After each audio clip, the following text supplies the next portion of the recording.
In this video, we will tap into the movie Avatar released in 2009. We will discuss the movie story, summarize the plot, and explore the cast and characters. Additionally, we will cover the movie's production details and box office performance. Finally, we will provide the reviews and personal reactions. Let's begin with the movie story. Jake Sully, played by Sam Worthington, is a Marine who was paralyzed in battle. His twin brother Tommy had been training for 3 years to control an avatar on Pandora, a planet humans have invaded hoping to get unobtanium, a precious metal. Jack is required when his brother dies to take over his avatar, a hybrid of the DNA of a human and a Navi, one of Pandora's ingenious people. He is transported to Pandora via cryo chamber and dismark using an oxygen mask since humans cannot breathe the air on Pandora. When Jack arrives at Pandora, he meets Dr. Grace Augustine and a fellow Avatar driver named Norm Spellman.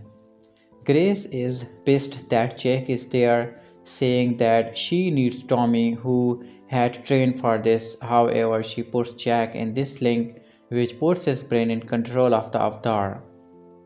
Once he awakens in his Avatar body, he immediately disobeys the orders of the doctors who want him to ease into things. He runs out of the facility, joyful that he has the use of his legs.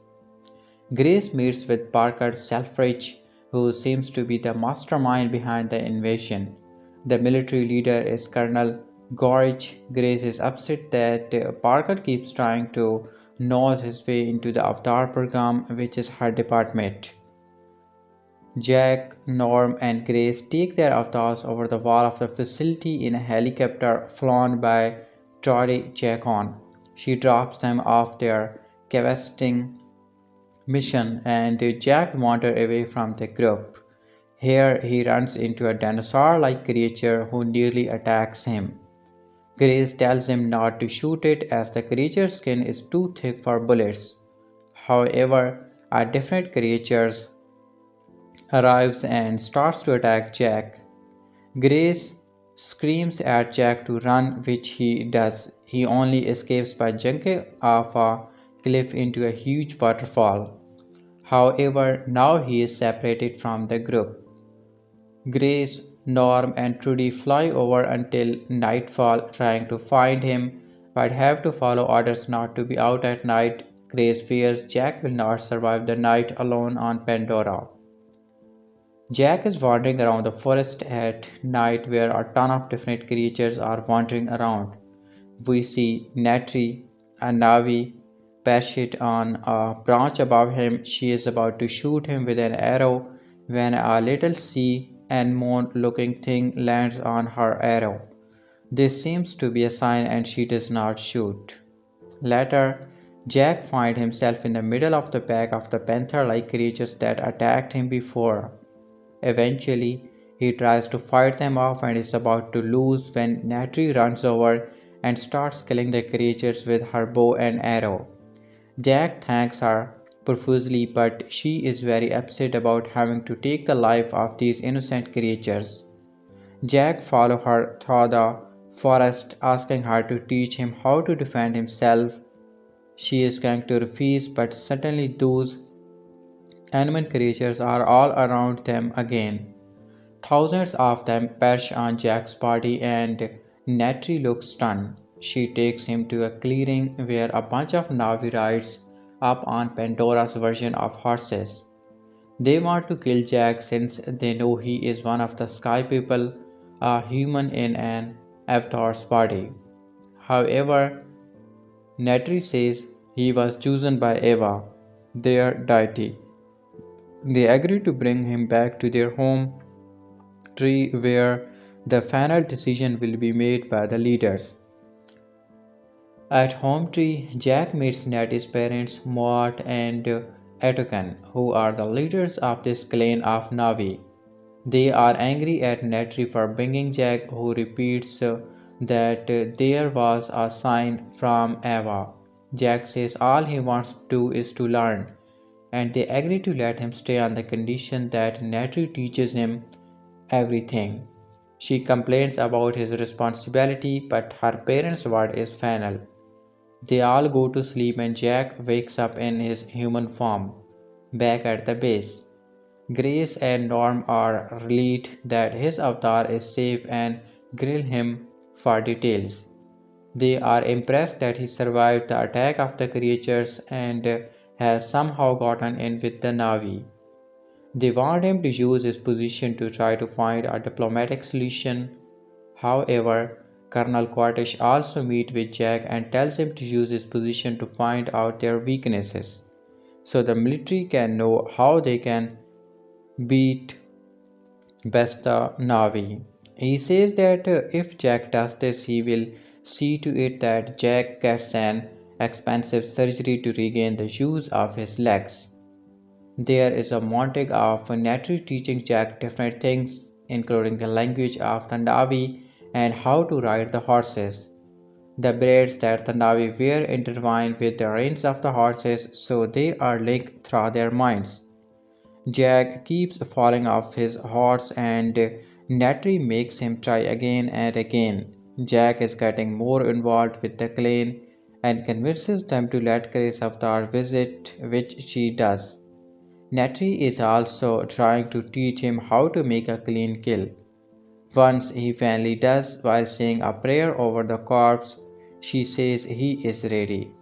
She takes him to the lair of her Beshi, a pterodactyl like bird that she can also ride using the connection of her braid to his. Neytiri says, unlike the horses, each Navi rides only one Banshee for life, and Jack has to find his. The two of them, along with some other Navi, climb up a huge structure in the sky to get to where the Banshees live. Neytiri tells Jack that he will know what Banshee is meant for him, since all the others will fly away in fear, but his will try to kill him. Jack finds a Banshee that stands up to him and tackles the Banshee to try and make the first connection. Jack is nearly killed but finally makes the connection and takes his first ride. He says in voiceover that horses are not for him but he was made to fly. Neytiri joins him on her own Banshee and they exchange many loving looks. Suddenly, they are attacked by the Lanopatrix, a huge dragon-like creature that is easily 5 times as big as a Banshee. They fly down to the ground and somehow shake off the Lanopatrix. Every time that Jack's avatar goes to sleep, he wakes up in his human form. When he is human, he makes video logs talking about what he has done on Pandora. One set of logs he keeps for Grace and another he sends to Colonel Corches. He doesn't send one to Corches for a while, so the Colonel is getting suspicious that Jack's head is not in the game. Jack says he just needs more time before they attack. He wants to find some sort of a diplomatic solution. Back on Pandora, Neytiri takes Jax to a scared area where the Navi can make connection to Eva and can hear the memories of their ancestors. Neytiri says that by bringing Jack there, she has solidified his position in the clan and he will officially be made one of them. She says he can choose a woman and make suggestions as to who he might pick. He says he has already made his decision, but this woman has to choose him in return. Neytiri says she has, and they make love. Neytiri says that doing so is the presence of Eva has mated them for life. They go to sleep. Neytiri wakes up in the morning to sound of a bulldozer coming through the trees. The humans have come in to take down the trees of Eva. Neytiri is screaming with the anguish and trying to get them to stop. Jack is still asleep and is not in his link bag at the base. Grace forces him to eat before linking again. He finally links at just the right time before they are run over by the bulldozer. He waves his arms frantically to try to get the bulldozer to stop, which it does for a split second before starting again. Colonel Cortis is controlling the bulldozer. Jack jumps on the machine and breaks the camera so they cannot control it anymore. Colonel Cortis looks at the video and realizes that this is Jake. He realizes Jack has switched sides. Back at Home Tree, everyone is distraught that Ava's valley has been destroyed by the humans. Grace is there as well in avatar form. The Navi are angry with them for bringing the Sky people there, although they say they had nothing to do with it. Suddenly, Toti, a Navi that has never really welcomed to Jack, realizes that Neytiri and Jake have met it. Grace is stunned at the base. Colonel Cortez storms into the link area and breaks Grace and Jack's links. Grace yells at Parker saying they need more time. Cortez and Parker want to attack Home Tree, which sits on top of Pandora's biggest unobtanium deposit. They agree to let Jack and Grace link up again to try and get the Navi out of Home Tree. Jack and Grace go to Home Tree to try to find and convince them to leave, since they know Colonel Cortez and Parker will not wait to attack. Jack admits he knew from the beginning they were planning this, and Neytiri starts to sob, saying she trusted him. He tries to tell her that everything changed. He fell in love with her and Pandora, but she screams at him to leave. Grace and Jake are tied up as the military starts to arrive. The aircraft starts to attack with bombs. The Navi retaliate with arrows that have no effect. Muat, Neytiri's mother, unties Grace and Jake, saying if they are truly Navi, they need to help them. Trudy is in one of the helicopters but leaves, saying she did not sign up for this. Eventually, the bombs cause home trees to crack and collapse. Neytiri's father is killed in the battle and the military retreats.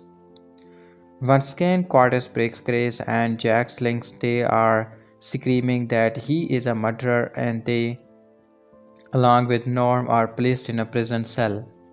Trudy brings the prison food but pulls a gun on the guard and frees the three of them with the help of Max, a doctor in the Avatar program.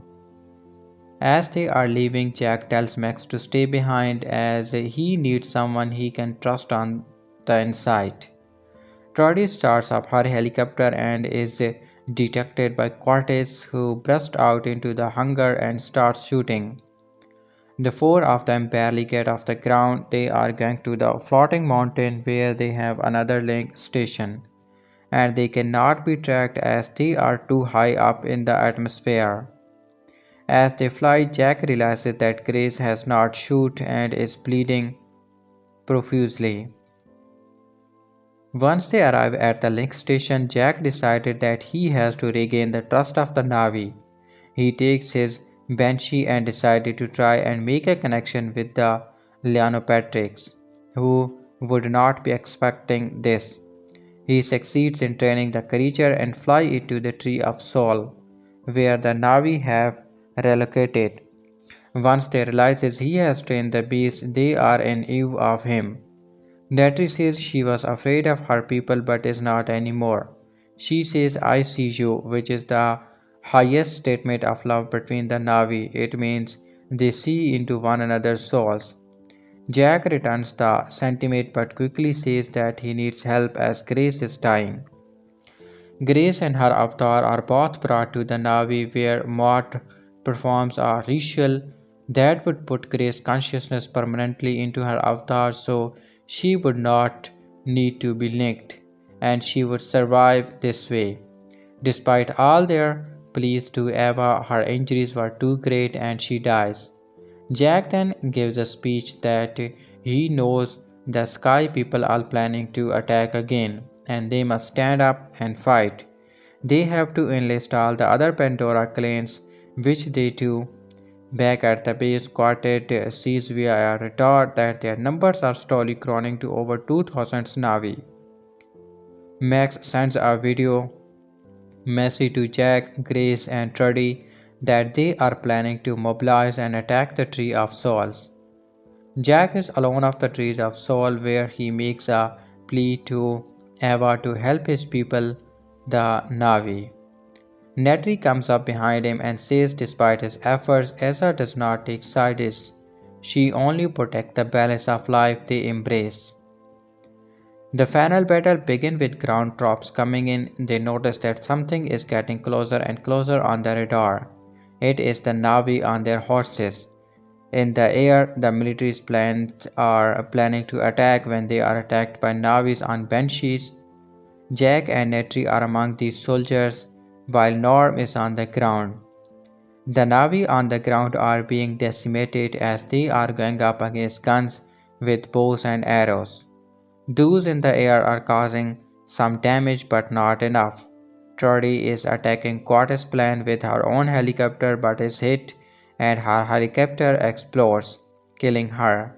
Norm is also shot on the ground and awakened in his link station, gasping for air.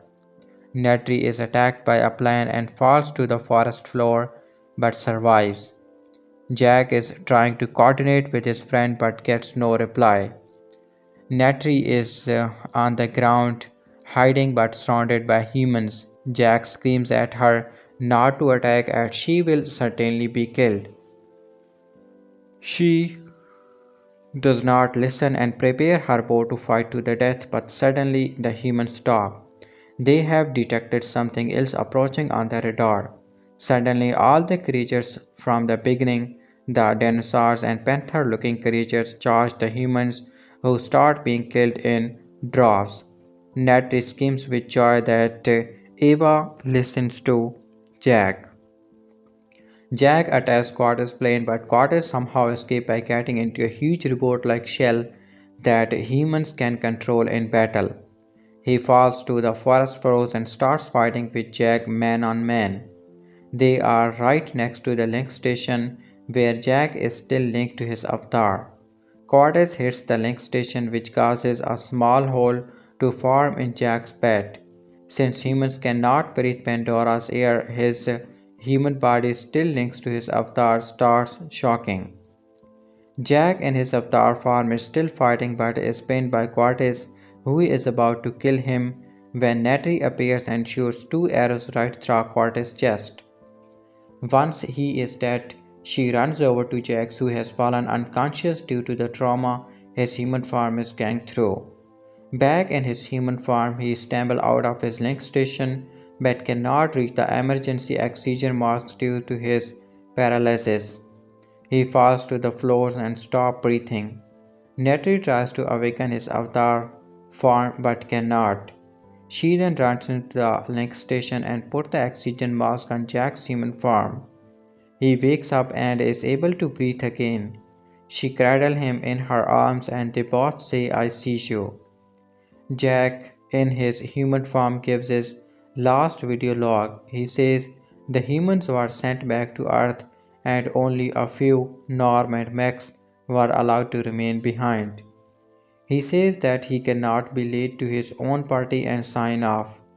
All at the Tree of Souls, Moth and Neytiri are performing the same ritual they tried to perform with Grace. Jack's consciousness is permanently put in his avatar form and he opens his eyes. The Avatar franchise holds three seemingly unbreakable box office milestone records and it's granted to make more.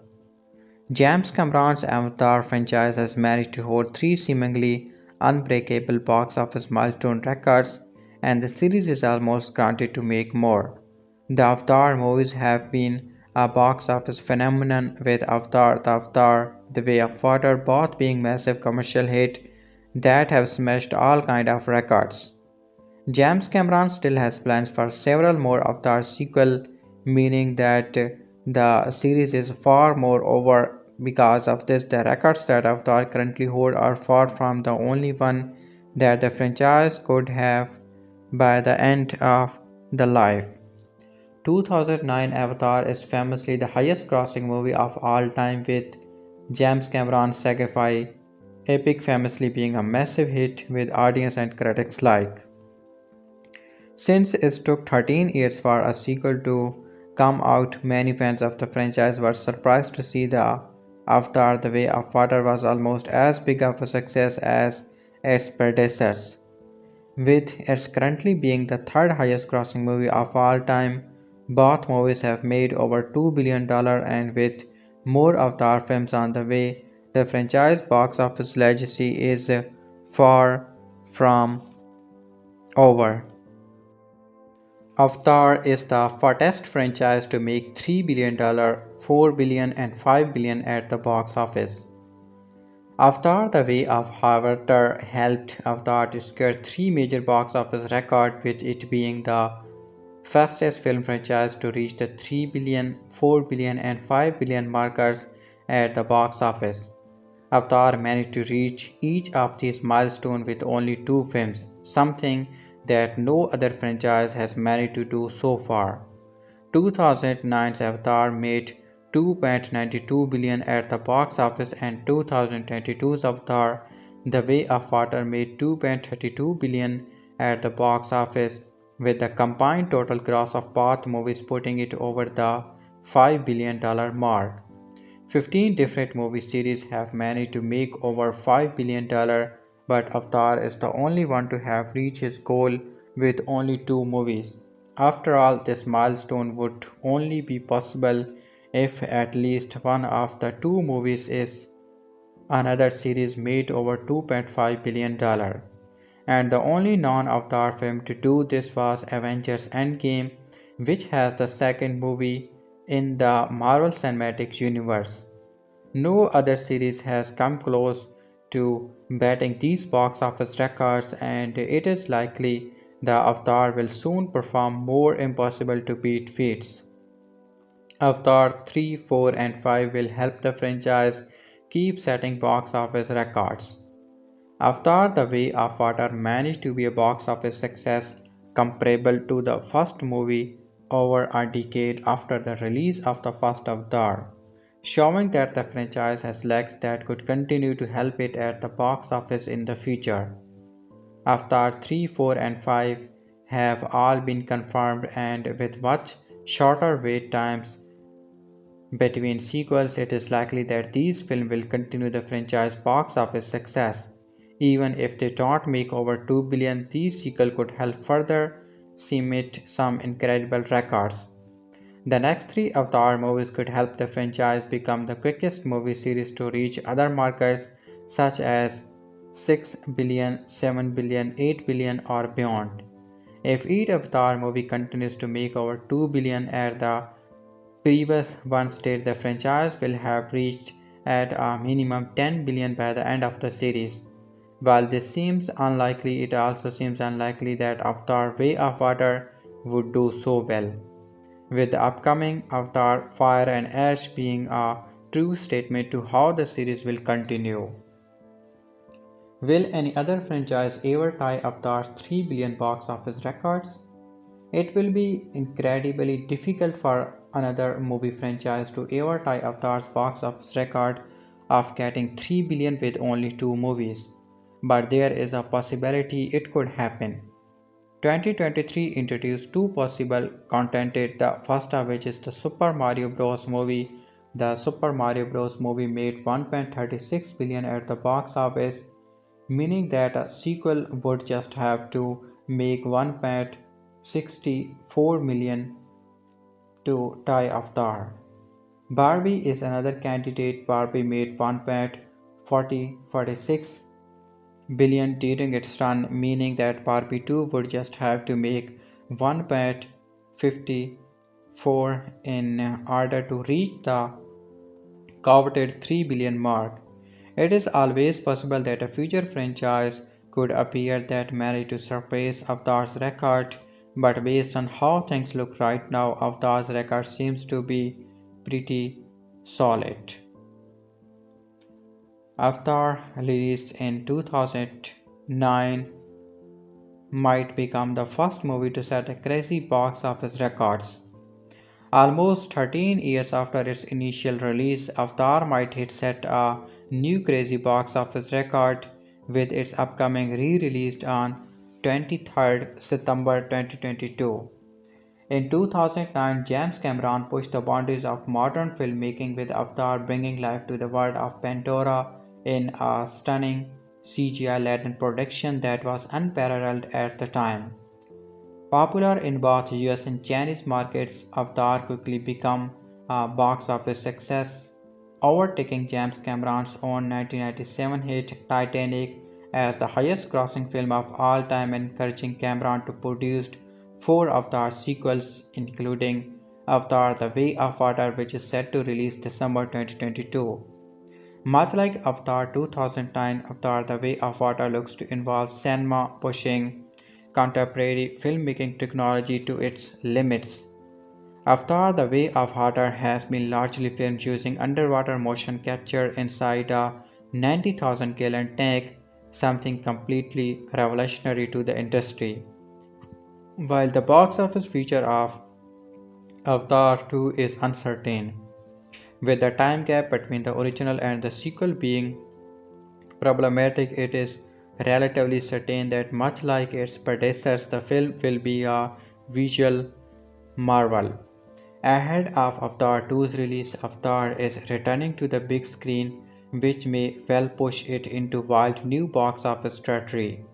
Currently standing at $2.84 billion gross, Avatar only has to earn $153 million in its re-release to be the first film ever to reach $3 billion worldwide, hitting a crazy box office milestone. Avatar's re-release was announced by Disney at CinemaCon and will be presented with remastered visuals and sound.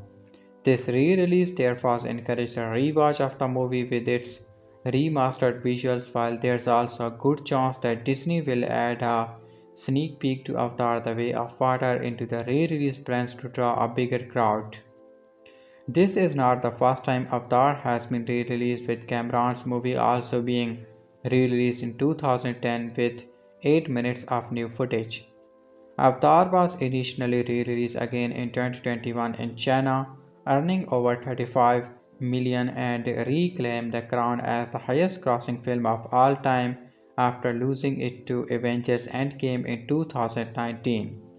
This bump in sales for Avatar also came during the pandemic era when many films failed to find an audience, meaning now that regulations are being lessened.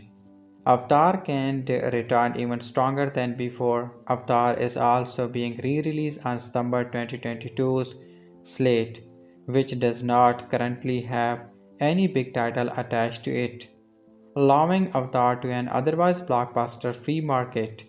The success of these two previous releases shows that there is still a prominent market for Avatar and its sequels, which have a collective budget of $1 billion.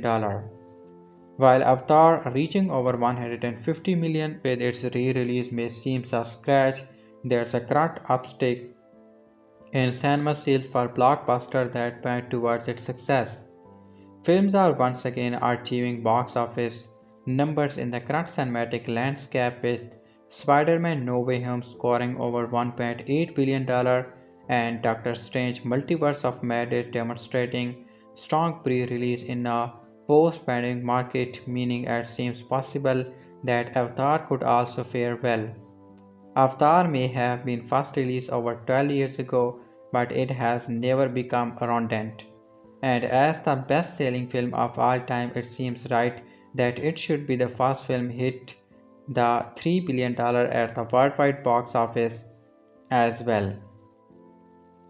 Avatar is still the highest grossing movie of all time, and here's why.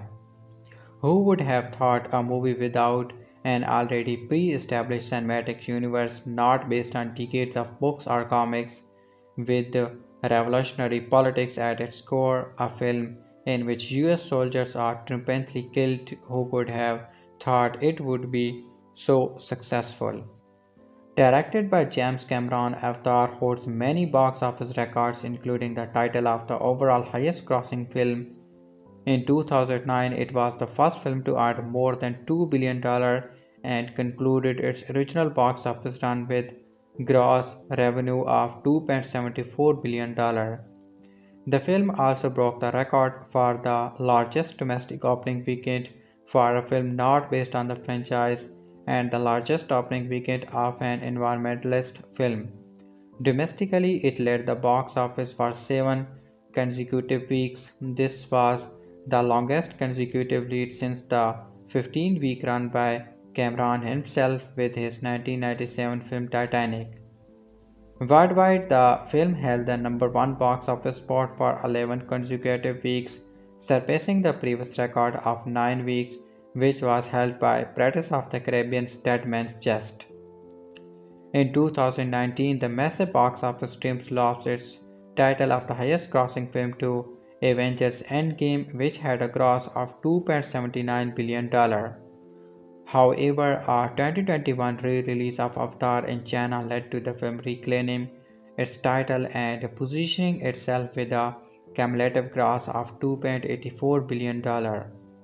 In anticipation of the release of Avatar The Way of Water, 20th Century Fox re-released Avatar in theaters on September 2022, where it took the number 3 spot with $10 million, beating out other major re-releases like Spider-Man No Way Home and Jews Worldwide. The re-release of Avatar brought in $30 million, making it the biggest movie at the worldwide box office and bringing its already legendary intake to a lifetime gross of $2.92 billion. Update December 7, 2023. December is Avatar month as it marks the 14th-year anniversary of the release of the first film and almost a year since the release of Avatar The Way of Water. James Cameron's track records. James Cameron boasts a widely successful and extensive resume. The name recognition and appreciation of a director can do a lot to help popularize a movie. Cameron's film career was kick-started into success with his 1984 movie The Terminator, both written and directed by Cameron.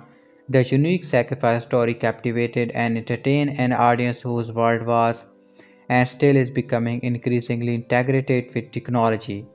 It is with this film that Cameron established himself as an incredible, competent world builder and creator with strikingly original ideas. His subsequent films from the 1986 lineup until his most recent ones such as Alita Battle Angel all demonstrate his ability to create novel, relevant and moving stories. Beyond original storytelling, which is an incredible feat in and of itself, James Cameron is able to effectively translate his ideas onto the screen. Many other great stories, usually in the form of novels or comics, find a lackluster representation when adapted for cinema. This could be because the medium was not originally meant for the screen, or perhaps it is the fault of an incongruence between the original creator and the hired director. Sometimes it is simply just impossible to convert a sci-fi idea into a visual medium. Whatever the case is, Cameron is always able to efficiently create an original story made solely for cinema, something that is becoming more and more uncommon. For him, the translation of the story to the movie is not as structured as just creating a screenplay or script. Cameron is involved in every step of the process, and with a blockbuster film like Avatar, there are a lot of process. Cameron prepared the actors before shooting by sending them to Hawaii to experience a tropical environment and had them meet with a professor of plant psychology to understand methods a botanist may use. He paid a linguist to develop the Navi language and worked closely with designers and illustrators on 3D renderings, paintings, and sculptures. Additionally, Cameron had new technology built specifically for this film. Cameron is ambitious and determined not just in the epic masterpiece but also in anticipation of three additional sequels creating 5 movies in total in a process which is sure to take more than 2 decades, with Cameron not having directed any non Avatar related films for the past 24 years and the foreseeable future. It seems as if the director is primed to dominate the 2022s with his blues alien vision, groundbreaking special effect and technology. The movie was originally supposed to begin production in 1997 and was set for a 1999 release. However, Cameron postponed this, feeling that the technology was not yet developed enough to tell the story as he envisions. Leading up to the principal photography in 2007, James Cameron and Vince Space developed a modified 3D camera to capture their footage, the Fusion camera system. Additionally, Cameron utilized innovative and new visual effect techniques, which include a larger motion capture stage and an improved method of facial expression capture technology. During the motion capture process, Cameron used a new virtual system that placed the actor in a virtual environment and could display reaction in real time. Cameron has said that the film is 60% CGI and 40% live action, and yet the combination is rather seamless. The enormous amount of data being stored and transferred led to the creation of a new cloud computing digital asset manager created by Microsoft. The company responsible for the visual effects in avatars is Vata Digital, based in New Zealand. Vata used a massive server farm consisting of 4,000 HP servers, 35,000 processor cores, 104 terabytes of RAM, and 3 petabytes of storage. Cameron has previously pushed the boundaries of digital technology with Abyss and Terminator 2 Judgment Day, but with Avatar, the filmmaker took things to the next level, and that work was visible on the screen. The dedication paid off as the visuals truly were a tool to enhance the story and fully immerse the viewer into it. 3D helped boost Avatar's tickets. It cannot be understated how much 3D played into Avatar's box office success story. While 3D had seen a resurgence in 2009 with releases like My Bloody Valentine, 3D Monsters vs Aliens, or Charismatic Coral, it was Avatar that showed audience a new way of using that technology. It brought viewers into the world of Pandora, and it was such a breathtaking sight that they wanted to keep returning to see it, as they would not get the same sensation when the movie finally arrived on home video. 3D ticket prices are more than standard tickets, so that certainly help Avatar box office. Even the recent re-release found that 90% of people who went to see it over the weekend chose 3D. Avatar created the modern 3D trend, and while some films have used it effectively, while most quickly tried to cash in, Avatar remains the gold standard for what audience imagine as a 3D cinematic experience, a much needed metaphor and a powerful story. Throughout the movie, Cameron deploys the use of metaphor and symbolism to drive much larger theme. One of the most obvious one is the relationship between humans and their environment. In Avatar, we see humans destroying the natural world and stripping it of its resources, without any regard of the native population or the ecosystems in which they live. The humans in the film are motivated by greed and constant gratification in 2009, as well as Tuesday ecological degradation consonant with many viewers. Additionally, the theme of imperialism is present throughout this film. Avatar subverts the alien invader trope, with humans being the ones with the advanced weaponry going to a new planet to conquer it, and the Navi in danger of seeing their way of life destroyed. The attempted eradication of the native population is clearly shown and invokes the idea of colonization. The use of terms like shock and awe in the film describe the technology of overwhelming displays of force used in modern occupation and warfare. Canadian author and activist Naomi Klein has even written a book on the subject about how greed exploits disaster and profit from it, especially with the help of various militaries. The theme of corporate interest overriding the needs of the planet and people has only gotten more topical since 2009. Although the world we see throughout the film is factitious, the familiarity with realistic theme creates a deep emotional response. By the end of the film, through the work of the protagonists, the wrongdoers meet there and the good guys win, inspiring audience to participate in the very real struggle against climate disaster, war, greed, and xenophobia. Avatar is a cinematic spectacle, a visually and technologically innovative film from one of the most successful directors alive, and one which takes viewers on a thrilling, emotional journey through powerful motifs and empathetic characters. Audience will get to travel his journey again and again as sequels are sure to dominate the box office once again. Welcome to the Avatar decade, setting up a promising franchise. Speaking of the Avatar decade, a big reason why audience flocked to theater back in 2009 was because of the long 12 years gap between Titanic and Avatar, knowing that whatever the film was that kept him away for so long had to be special. Well, 13 years after Cameron managed his incredible feat with Avatar, its long awaited first sequels, Avatar The Way of Water was released. Fans ran to movie theater to reunite with their favorite 10 feet tall blue aliens. While some criticized the sequel for being too similar in plot to the original, most loved the way that Cameron expanded upon the universe he set up in Avatar, introducing a new Pandora biome and countless new creatures of all shapes and sizes. Whether audience liked it or not, box office results managed to reach close to the heights of the first film. Avatar The Way of Water is now the third highest grossing film of all time with a worldwide lifetime gross of $2.32 billion.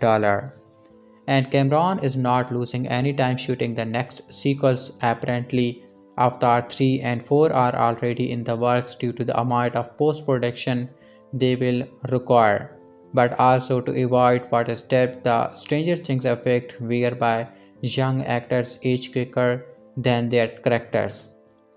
It is a risky move to invest such incredible sums to make two movies at once, but if anyone can do it, it probably Cameron. Now, almost a decade and a half after the release of the first Avatar film, audiences are still carving that cinematic spectacle that James Cameron has provided for over 4 decades. What began as a single one-off sci-fi film, Cameron has now set to form into a massive sci-fi generational epic. The movie runtime is 162 minutes, directed by James Cameron, and the movie is also written by James Cameron.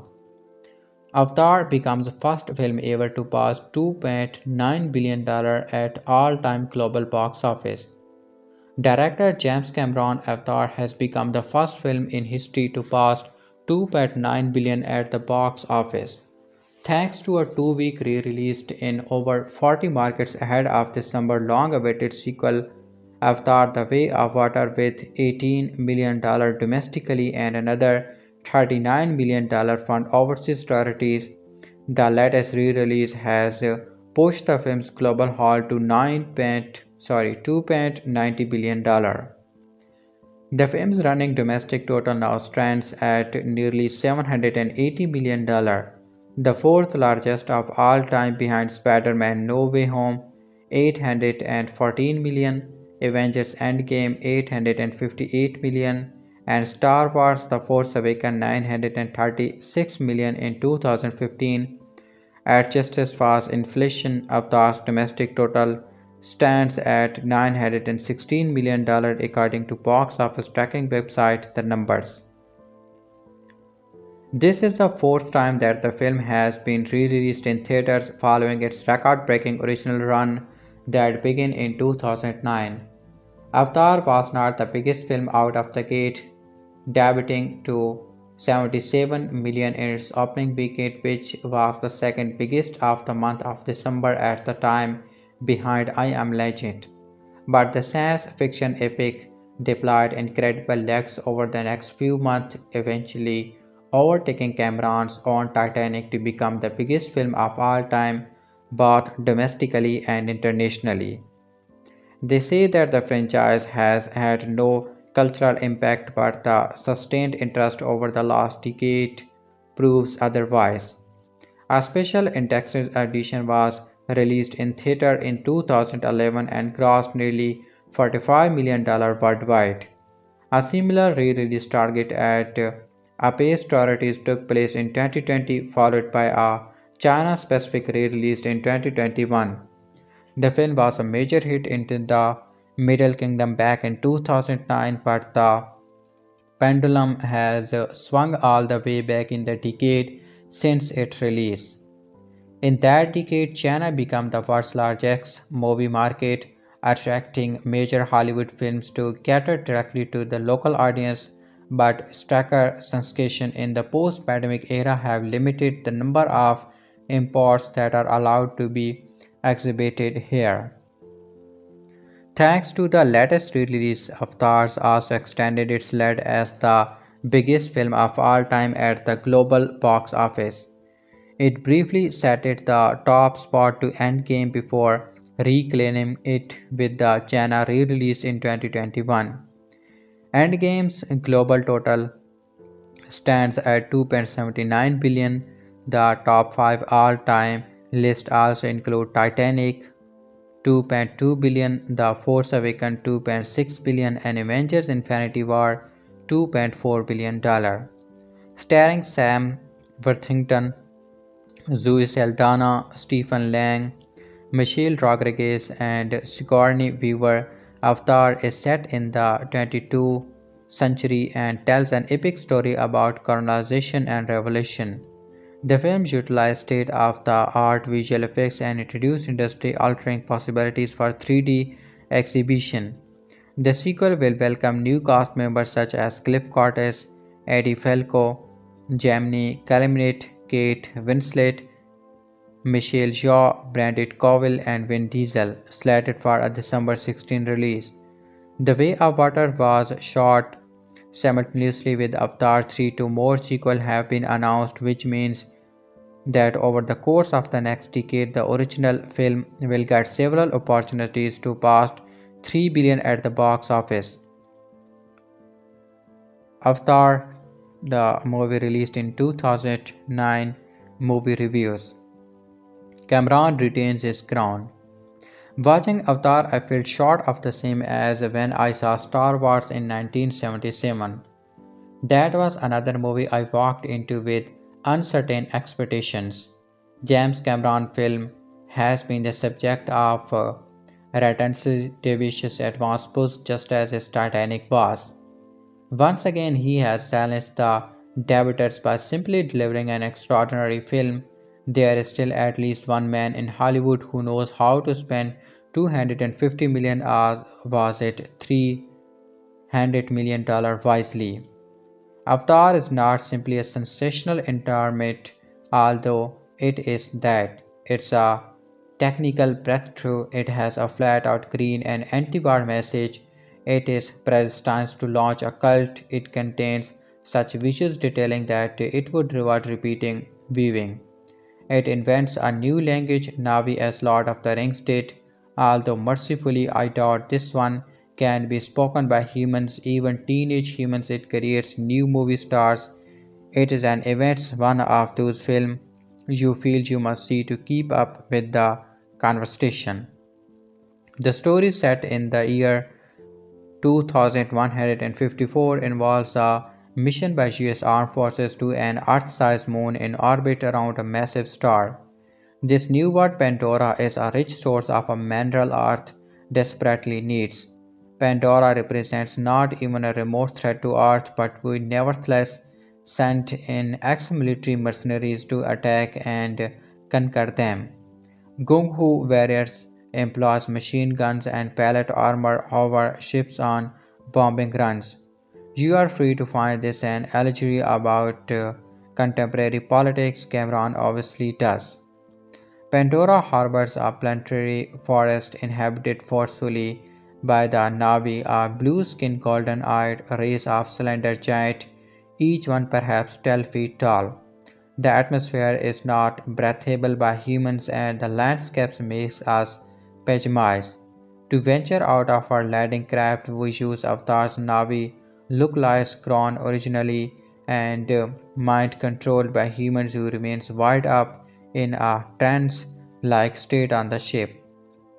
While acting as Avatar, they see, fear, taste, and feel like Navi and have all the same physical adeptness. This last quality is liberating for the hero Jake Sully, Sam Worthington, who is a paraplegic. He is being required because he is a gigantic match of a identical twin who an expensive avatar was created for. In avatar state, he can walk again, and as his payment for his duty, he will be given a very expensive operations to restore movement to his legs. In theory, he is in no danger because of his avatar is destroyed. His human form remains untouched in theory. On Pandora, Jack begins as a good soldier and then goes native after his life is saved by the Lethe and brave Neytiri. He finds it is indeed true as the aggressive Call Miles Cortez berefted them that nearly every spice of life here wants him for launch. Avatars are not paid for Navi flesh, but try explaining that to a charging 30-ton rhino with a snout like a hemorrhage shark. The Navi survive on this planet by knowing it well, living in harmony with nature, and being wise about the creature they share with. In this and countless other ways, they resemble Native Americans like them. They tame another species to carry them around, not horses, but graceful flying dragon like creatures. The scene involving Jade capturing and taming one of these great beasts is one of the film's great sequences. Like Star Wars and Lord of the Ring, Avatar employs a new generation of special effect. Cameron said it would, and many doubted him. It does. Pandora is very largely CGI. The Navi are embodied through motion capture technologies convincingly. They took like specific persuasive individuals yet sidestep the airy uncanny valley effect, and Cameron and his artists succeed at the difficult challenge of making Neytiri a blue-skinned giantess with golden eyes and a long, supple tail. And yet I'd be damned. At 163 minutes, the film doesn't feel too long. It contains so much the human stories. The Navi stories for the Navi are also developed as individuals. The complexity of the planet, which harbors a global secret, the ultimate warfare, with Jack joining the resistance against his former comrade. Small, graceful details like a floating creature that look like a cross between a blowing deadlian seed with a drifting jellyfish and embodies goodness are astonished floating cloud island. I have complained that many recent films abandon storytelling in their third act and go for wall-to-wall action. Cameron essentially does that there, but has invented well in establishing his character so that it matters that they do in battle and how they do it.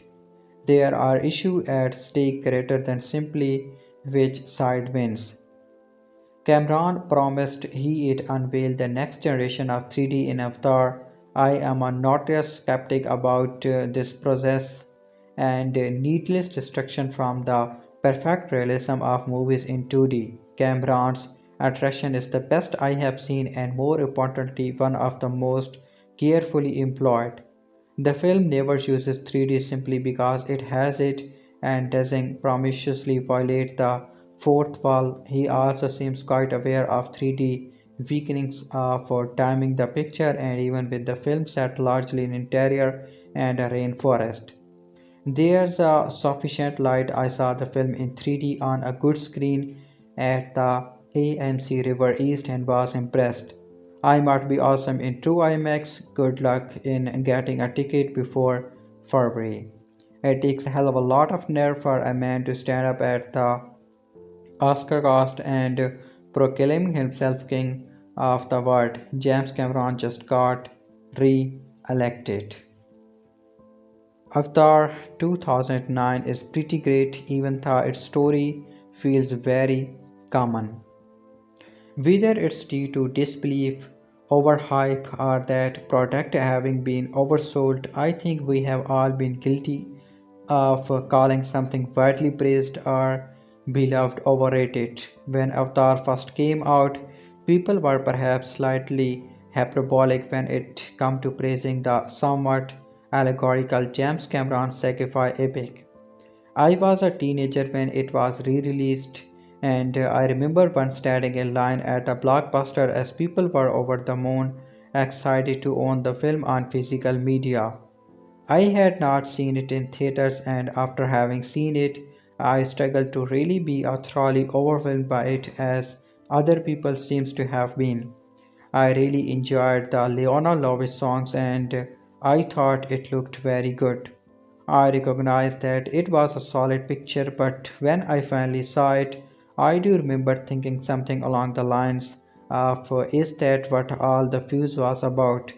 It was not the best thing since sliced bread, which is certainly felt like it had been sold as. Since its release on physical media, Avatar has sort of fallen into the background as superhero films and the eventual returns of Star Wars took center stage in pop culture and entertainment. But after having had its re-release be postponed several times this year's Avatar will finally have a sequel.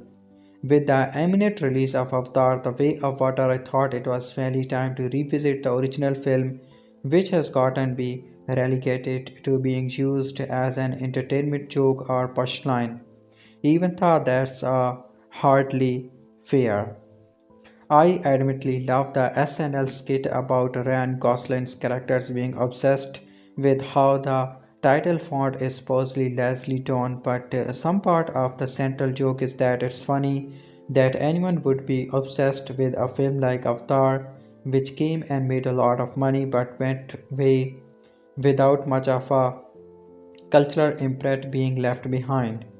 I guess the thing about the font being lazy must also somewhat be related to the other common criticism of Avatar.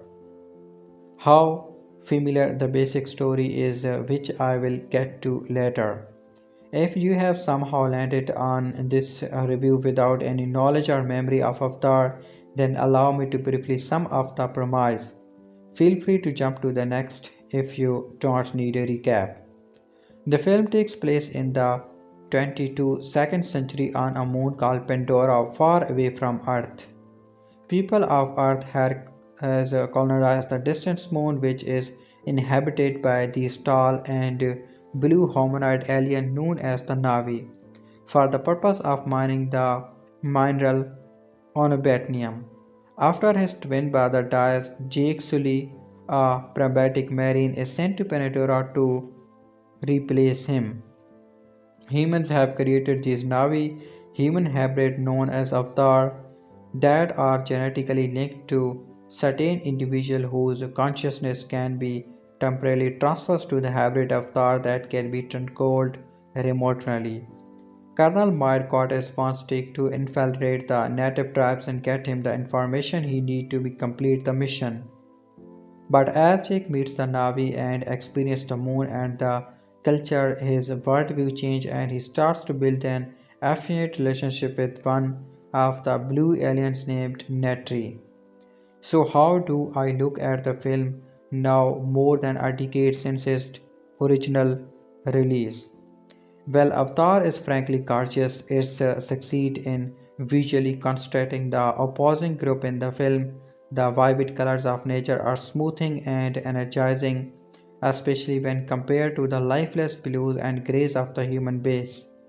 Even today, the movie looks amazing. I think The teaser trailer for the sequel sort of reveals how much technology has moved since 2009. But even though the teaser trailer for the upcoming sequel features richer and better texture human than the original film had, we need to remember that even though Avatar was groundbreaking at the time of its release. In 2009, James Cameron gave the world a technical marvel of a film that at the time escapulated all that was grand about blockbuster spectacle filming. Avatar was and still is the time of writing the highest grossing movie of all time, yet with that accolade came its fair share of criticism. It was a ragging success at the time of release, but like with most popular films, eventually the pendulum swings, it loses its shine, and the decimate voices grow louder when something grows as popular as Avatar. Eventually, it became cool to be different, and people starts to like hating on it.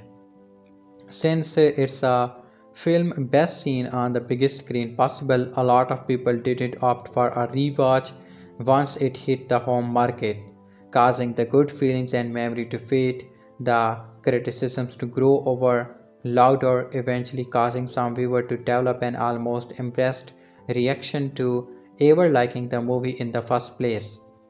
The sequel to the film have notoriously been in production for over a decade. The landscape of cinema has changed a lot since then. In preparation for the release of the first sequel, Avatar: The Way of Water, the film has re-released on the silver screen as a huge fan with fond memories. I was eager to revisit this story and the vibrant world of Pandora, yet was it how I remember. Set on mythical moon, the jungle is filled with dangerous animals. The characters narrowly avoid getting hurt. These scenes might be scary for younger viewers. These are multiple battle sequences where characters are killed by explosion, bows and arrows, gunshots, wounds, or blunt force trauma. Corpses are shown, and some characters die on screen, although there is minimal blood involved.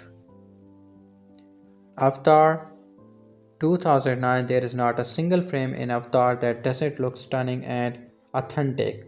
From the heavily militarized human mining colony to the beautiful forest planet Pandora that contains a rare mineral that the human want to Pandora's indigenous Navi population who are not too happy about the human presence. In order to better understand the Navi, the humans have developed the means to mentally copy special ground avatar bodies that look like the giant wide-eyed opaque-skinned Navi locals. Sam Worthington plays Jack Sully, a Propabic marine who adopts one of the Avatar body in order to infiltrate and gain the trust of the Navi. Describing Avatar as passionate in space would not be too far for the mark as Jack's relationship with the Navi people follows the white man assimilate into Native American Indian culture narrative of many post-colonial films. However, Avatar is more in tune with Calvin Costan Dances with Wolves 1990 rather than films such as Michelle Mann's The Last of the Mohicans 1992 or Trent Malick's The New Bird 2005, which both contained a slightly more complex exploration of racial and cultural identity. Avatar is still a white man saves the day film and it is occasionally guilty of some rather off moment when depicting the Navi as noble savage types. However, at the core of Avatar is a very simple yet sincere environmental and anti-colonial message that moves all doubt about the film's good intentions. Besides, such grips are just so incredible minor compared to the sheer beauty and exhilarating visuals at the forefront of Avatar. The scenes depicting the forest and floating mountains of Pandora are truly wondrous. The Navi and the avatars look incredibly realistic, and the action is exactly the sort of things audience have come to expect from writer-director James Cameron. Cameron has long been at the forefront of setting new standards for high-quality spectacle cinema with films such as The Terminator, Aliens, and Terminator 2: The Judgment Day, rightly regarded as classic of the science fiction action genre. With Avatar, Cameron not only sets new standard for the use of computer-generated and imagery special effect, but also the use of 3D photography, which has a full depth of field and is integral to the texture and sensory impact of Avatar. Cameron has made no comparisons with Avatar from a technical point of view, and it is the time it will come to be regarded as a benchmark film. Avatar 2009 movie directed by James Cameron, starring Sam Worthington, Zoe Saldana, and Sigourney Weaver. At the highest growing modern film of all time, Avatar has quite a reputation with some of the best CGI ever seen. It's hard to not be impressed by such an incredible work in preparation for the upcoming sequel Avatar The Way of Water. I went ahead and rewatched the first movie, originally released in 2009 and re-released in September of 2022. With a runtime of nearly 3 hours, the movie is able to introduce and efficiently develop many characters and storylines in a single movie. The story follows a disabled Marine veteran, Jake Sully, who is headed to a distant moon called Pandora in the year 2154. This beautiful moon is home to an array of interesting biodiversity never seen before by humans, including an ingenious species called Navi. The Navi are intelligent 10-foot tall blue skinned humanoids that the humans had been interacting with during their stay on Pandora, which was primarily for the allocation of resources. Because of the poisonous atmosphere and harsh conditions, humans developed Navi human hybrid called avatars. Humans could then remotely link to the avatars and explore the worlds. Jack's brother, a scientist, has originally been headed to Pandora, but after his ultimately death, Jack took his place. He found that through the avatar body he could escape his human disability, which bound him to a wheelchair, and finally run again. As the story progresses, Jack interacts more than the indigenous tribe, integrating himself into their society and becoming one of them. He falls in love with the chief's daughter, Neytiri, who teaches him the way of her people when the humans come to destroy their home and people. Jack decided to halt with the Navi, defending his new family against the invaders. Upon my first viewing of the movie, I was astonished by the visual effect, which involved the creation of incredibly new motion capture, filming technique, and rendering capabilities. Everything from lush alien forests to cloud covered floating mountains look so realistic that it's like they had filmed on location. Interestingly enough, the concept of the movie had been developed by director James Cameron back in the 1990s, but he believed that the technology available at the time was not sufficient to achieve this vision. The majority of the movie's praise comes from the astonishing next generation visual effect, which some critics have gone as far to say this is the evolution of entertainment. The film's plot is an allegory for the invasion and colonization of a foreign power onto a native people. The first instance of this that comes to mind is the invasion of the lead of indigenous tribes in America. The story was executed very well, and the devastation left by antagonist on the beautiful world leaves you siding with the Navi and agree toward the military, which is exactly what the movie aimed to do. Additionally, passive aggressive behaviors and dialogue between military leaders and economic development directors sets viewer on edge and further defines them as the villains of this story, directly contrasting with the aggressive minds of the scientists. The sequel to this amazing movie, Avatar The Way of Water, is set to release in December and is one of the most anticipated movies ever due to the massive release gap between the first movie and the second. With the first movie being re released more than a decade period, many fans, including myself, are itching to see what director James Cameron has planned for this sequel in the 13 years since the release of the first Avatar. Cameron has stated that he has five Avatar movies planned out but waited to start production of a sequel until he knew that this first movie was a hit. The plot of The Way of the Water is still under wraps and we don't find out for sure until its release. But from the trailer, it appears that we'll exploring more of Pandora, mostly focus on the oceans and the tribes of Navi that live in that ecosystem.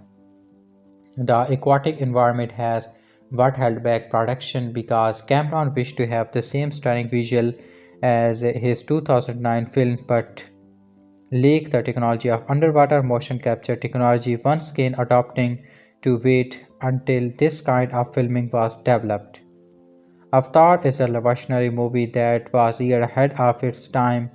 The movie is best remembered for its astonishing CGI and creating an species and environment so realistic that it's hard to believe that it was created on a bank of computers.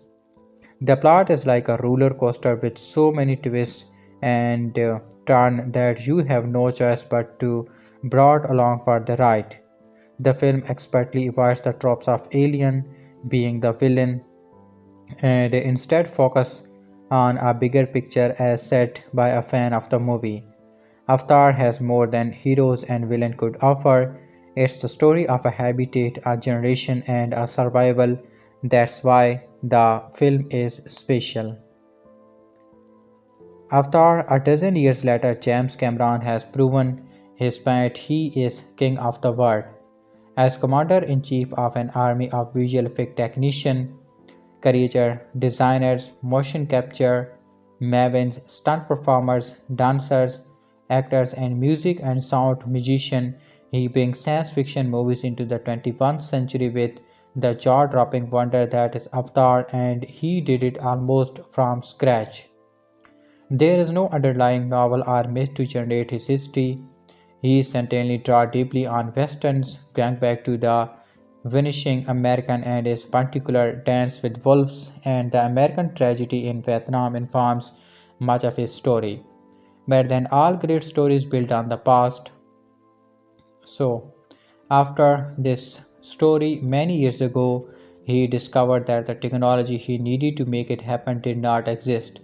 So, he went out and created it in collaboration with the best FX mind in the business. This is motion capture brought to a new high where every detail of the actor performances get preserved in the final CG character as they appear on the screen.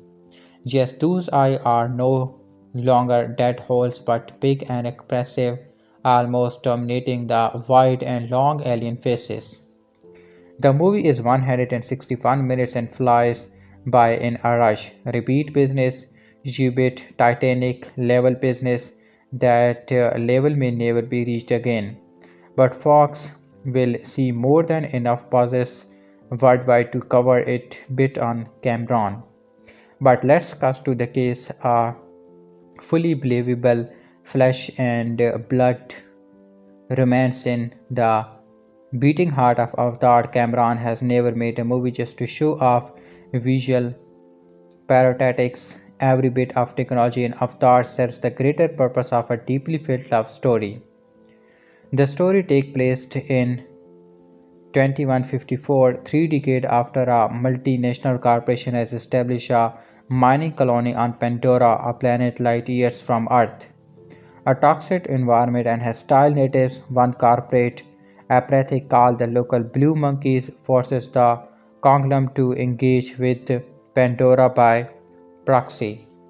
Humans dwell in oxygen trances cocoons but move out into mines to confront the planet. Hostile creatures is hugely fortified armor and robotics are as avatar.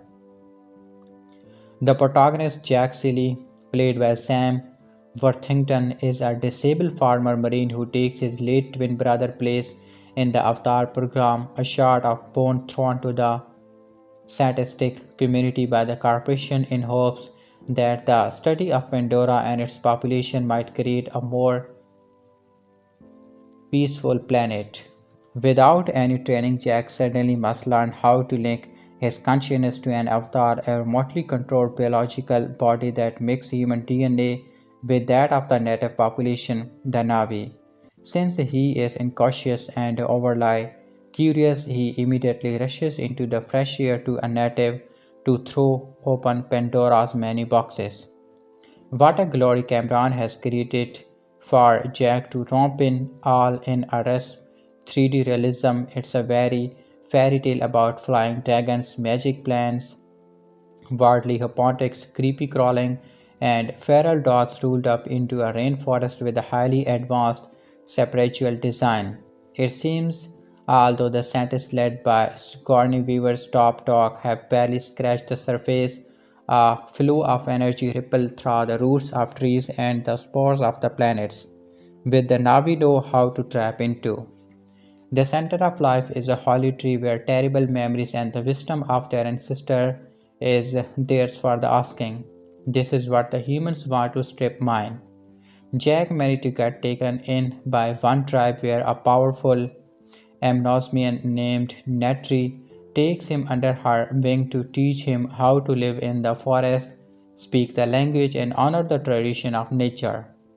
Yes, they fall in love, but Cameron has never seen a sentimentalist he make it thaw on his lovebirds. They must overcome obstacles and learn each other's heart. The Navis have a saying, I see you, which goes beyond the visuals. It means I see into you and know your heart. In his month with the Navi, Jack experienced their life as the true world, and that inside the crippled body locked in a coffin like transponding device where he can control his avatar is as the dream. The switch to the other side is gradual for his body remain with the human colony while his consciousness is sometimes elsewhere. He provides solid intelligence about the Navi defensive capabilities of Colonel Minds Cortes, played by Stephen Lang, the Ramrod head of security for the mining consortium and the movie's villain.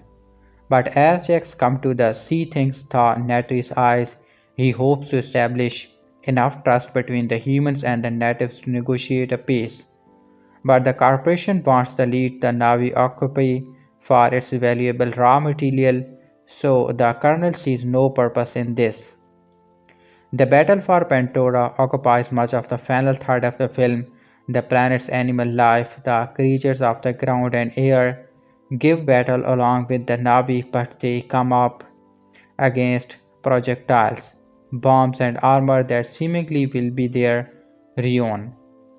As with everything in Avatar, Cameron has coolly thought things through with every visual tool he can muster. He takes Weaver through the battle like a master tactician, demonstrating how every turn in the fight, every violent death or cowardly act, changing its course. The screen is alive with more action, and the soundtracks pop with more robust music than any dozen sacrifice shoot 'em ups you care to mention. In years of development and 4 years of production, no details in the pic is unimportant. Cameron's collaborators excel beginning with the actors, whether in human shape or as natives, they all bring traffic vitality to their roles. Maroford's cinematography is dazzling as it melts all the visual elements into a science fiction whole. You believe in Pandora, Rick Carter, and Robert Staubach's design brings Cameron's screenplay to life with disarming ease. James Horner's score never intrudes but subtly acts the action on, while the editing attribute to Cameron, Stephen Rifkin, and John Raffa maintains a breathless pace that accelerates rather than fatigue. Not a minute is wasted, there is no downtime. Revisiting Avatar 2009. I have had an interesting relationship with James Cameron's Avatar without question. The 2009 science fiction epic was a landmark box office achievement. It took theater by storm, earning its first $1 billion in only 19 days on its way to becoming the highest grossing movie of all time.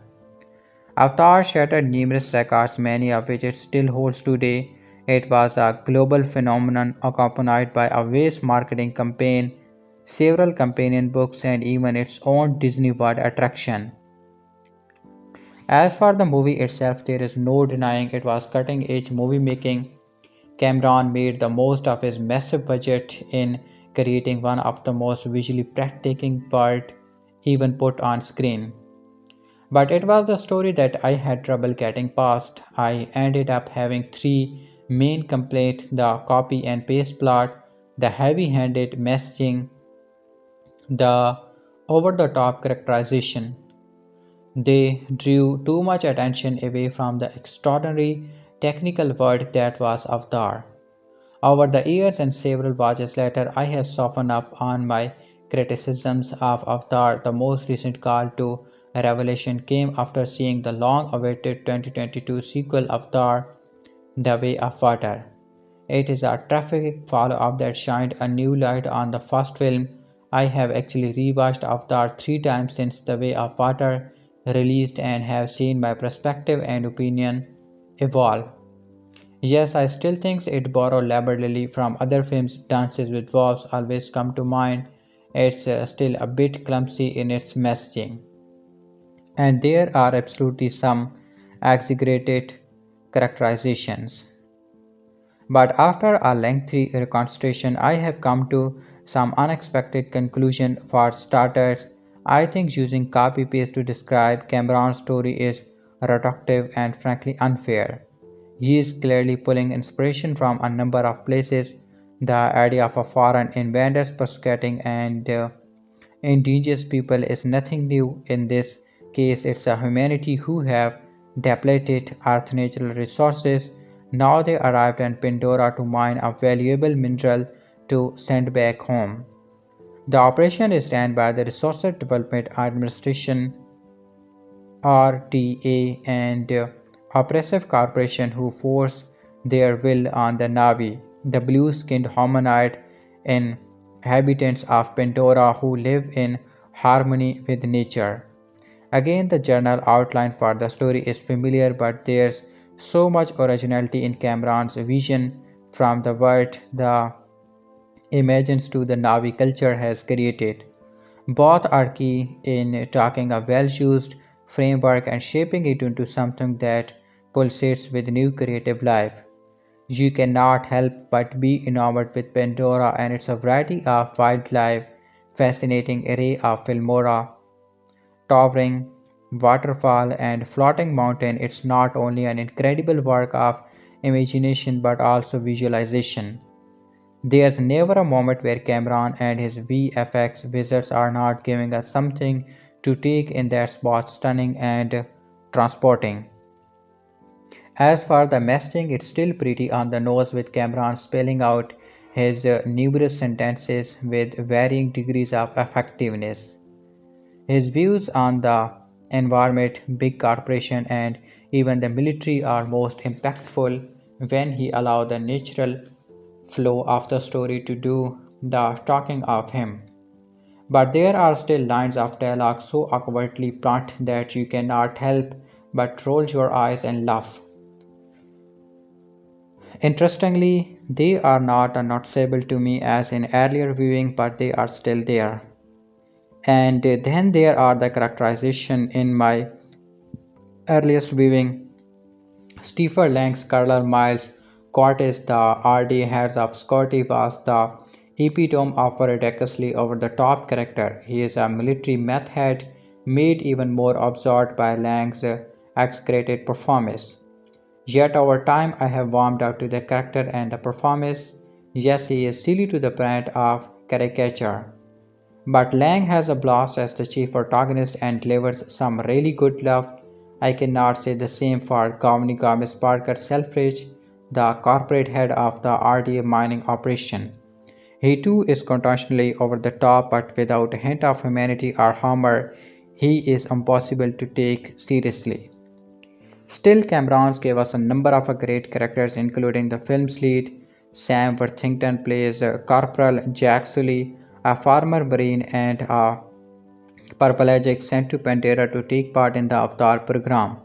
It's where scientists generally match a human operator to a Navi body, whether as a human self or in motion capture. Washington is traffic in conveying Jack's frustration, conflict, and courage. Matching his scene for scene in Zoe Saldana as Neytiri, the daughter of a local Navi clan leader. In many ways, she is the film's heart and soul. In addition to building and imaginative worlds and compelling mythology, Cameron packs a surprising amount of emotion into his story.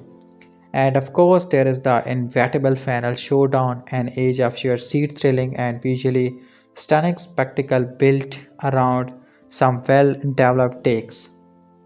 Yes, it still has some nagging issue, but over the years I have found them to be less pronounced and far less distracting. And even with them, Avatar remains a transporting experience and entertaining blend of old-fashioned adventure and technological wonder. Avatar: The Way of Water. What to remember Avatar before watching the sequel. Actor Sam Worthington as Jack Sully in the 2009 epic fantasy Avatar directed by James Cameron. On the summer sneak, Worthington will appear once again as Sully in the sequel Avatar: The Way of Water. So you have seen the trending hashtag and trailers for Avatar: The Way of Water, and others you are wondering what all the hype is, and you are eager to brush up on the event from the first Avatar from 2009. Well, we see you are the protagonist of James Cameron Avatar Sea Oil Nakati Kema, and we are here to help with a recap of the original movie to prepare you for its forthcoming sequel, which has come over a decade in the making.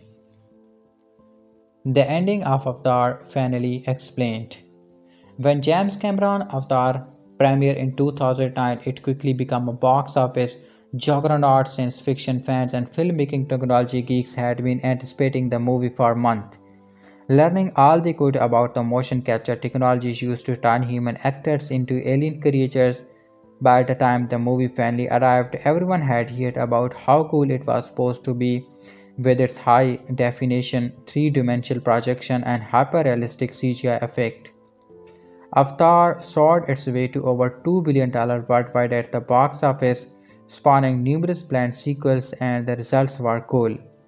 The story may rehash some familiar fish out of water culture clash theme from movies like Dances with Wolves, but the stunning visuals and incredible world building allowed audience to look past the repetitious plot point. It will no doubt be long remembered as a groundbreaking technological achievement in cinema, but for as cool as Avatar is, sometimes it gets a little hard to follow. With actors playing both humans and aliens, a subtitled alien language, and heavy action, crucial details might seem a little fuzzy now and then. With more Avatar film on their way to theater as Avatar: The Way of Water lands on screen this summer 16, you might need a bit of a refresher. So here's the ending of Avatar Fanny explain. Avatar takes place in 2154. Humans have depleted the Earth's natural resources and moved on to outer space, colonizing worlds like Pandora, a moon orbiting a gas giant. The main character is Jake Sully, a paraplegic former Marine. His identical twin brother has part of the team of scientists on Pandora who are researching the planet and its indigenous inhabitants, the Navi. Using human Navi hybrid called Avatar, the humans can walk among the Navi, communicate with them, and learn their ways. Jack joins Dr. Grace Augustine, scientist Norm Spillman, and Marine pilot Trudy on their research mission. Of course, the Resources Development Administrating has more in mind as RD Administrator Parker Selfridge pointed out. The real reason humans are on Pandora is to mine a mineral called unobtanium, which sell for millions on Earth. Colonel Miles Cortez offers Jake a deal: find out all he can about the Navy and he'll make sure Jack gets new legs. But Jack's infiltration into the Navi civilization doesn't go as he expected. He meets a Navi woman named Neytiri, learns about the planet and the Navi's spiritual connection to all living things and become one of them. Jack and Neytiri fall in love and become life mates, complicated by the fact that Jack is still a human living vicariously through his Navi avatar and the fact that he is technically a spy for the RDA. The Battle of Home Tree.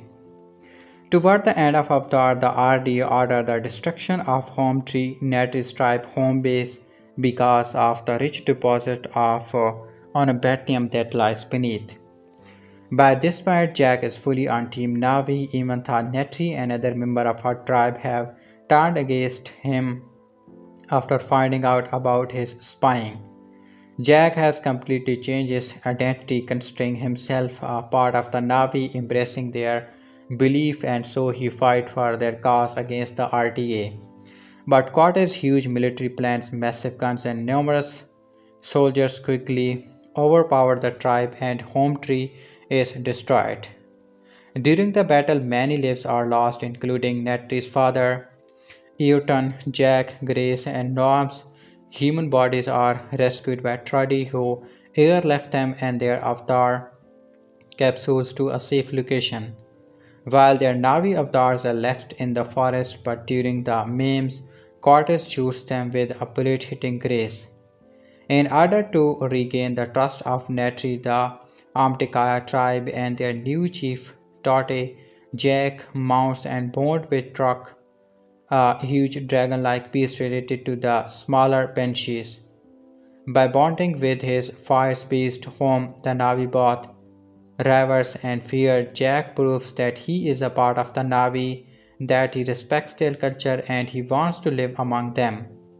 Jack is embraced by Netri, his mother Mort, and Tostre, and together they make their plans to gather the numerous Navi tribe to fight back against the RTA and evict them from Pandora. Before Jack sets out to unite the Navi's clans, he has one request of Mort: save Grace, still suffering from her gunshot wound. Grace's life is in Navi's hand, as is the life of her avatar. As Nedry explains, all life on Pandora is connected via a biological neural network through the Navi. Consider it more of a spiritual connection than a specific one. The Tree of Voices allows living Navi to hear the memories of their ancestors, while the Tree of Soul is said to be the closest connection to Eva, the guiding force of Pandora that the Navi worship as a deity. The Tree of Souls, Natty explains, has such power that it can take her consciousness, her memories, and her personality and transfer them through the immersive neural network of Pandora and have them permanently placed into her avatar body so she can survive.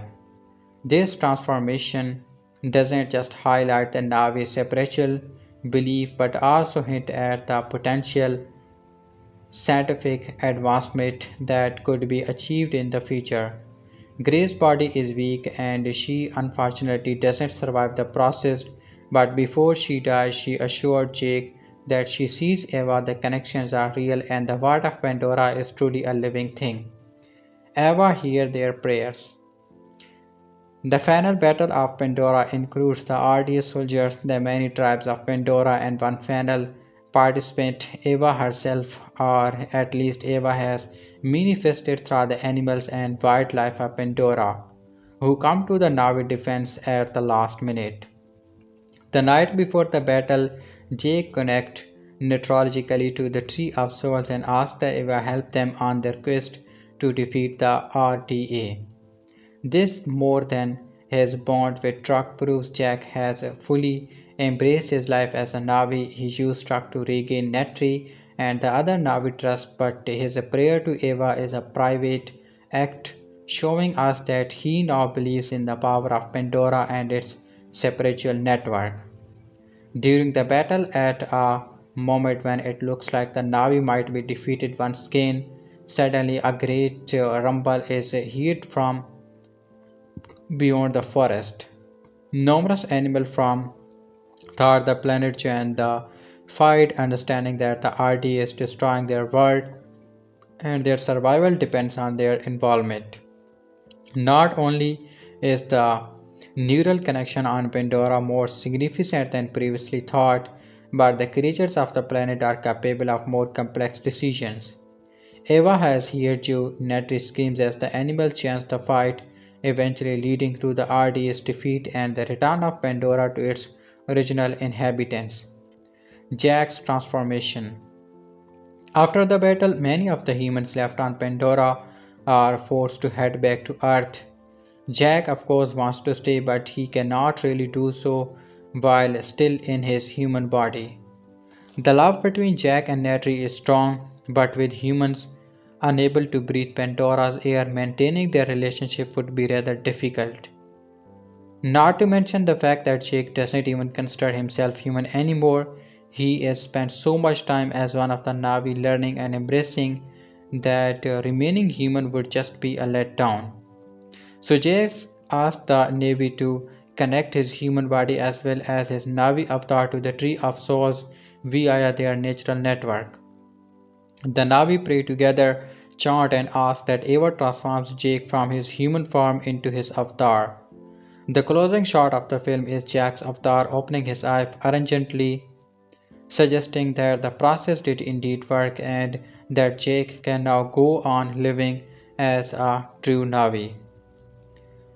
The supporting cast. Sigourney Weaver's Dr. Grace Augustine doesn't survive the Battle of Homan Tree, and she was far from the only casualty. During the epic final conflict, Trudy switches sides as well, outfitting her fighter plane and faced with Navi's colors, but her plane gets shot down. Amtikaya chief Tasutaya is also mortally wounded in the battle, and after the battle ends, asks Jis to end his suffering. At first, Jack is reluctant to do so, but as Totsi explains, it is a great honor and passes the tribe leadership on to Jack before Jake ends his suffering. On the human front, scientist Norm Spillman survived the battle. Unfortunately, his Navi avatar gets shot and dies, so Norm has to remain in his human form on Pandora from then on. Norm is one of the few humans who is permitted to stay, and he fronts a new and ongoing scientific exploration team, one that has nothing to do with parkouring unobtanium or conquering the indigenous people of the planet. Neytiri Mother Mort also survived the final battle, and it's she who supervises the ritual at the Tree of Souls to transfer Jack's consciousness from his human body to his Navi avatar.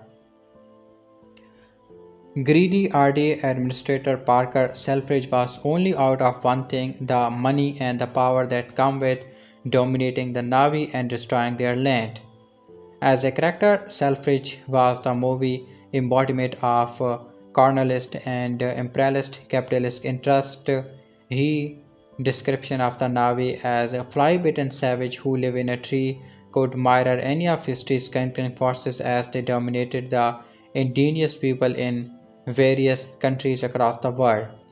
Thankfully, Savage is banished from Pandora by the end of the film, though it is not known whether he has learned any kind of lesson.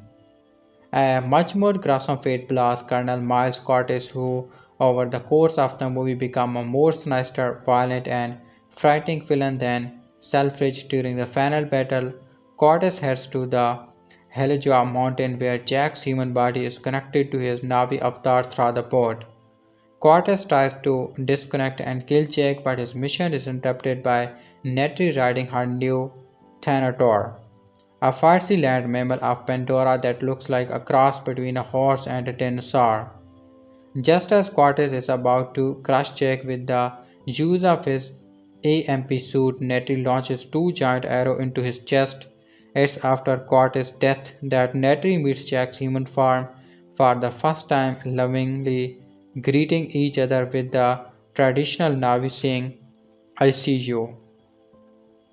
There are a number of ways to read Avatar and how it connects to our own history and possible futures. First, it's easy to see the parallels between the arduous conquest of Pandora and the European colonization of America, Africa, Asia, and other nations.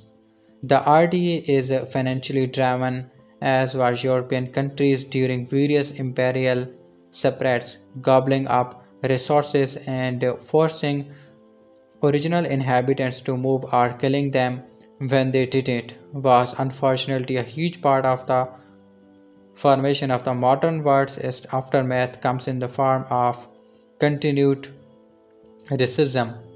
The consequences of industrialization and lost civilization of the is particularly evocative of the plight of Native American against European forces, which is why it's often compared to films like Dances with Wolves.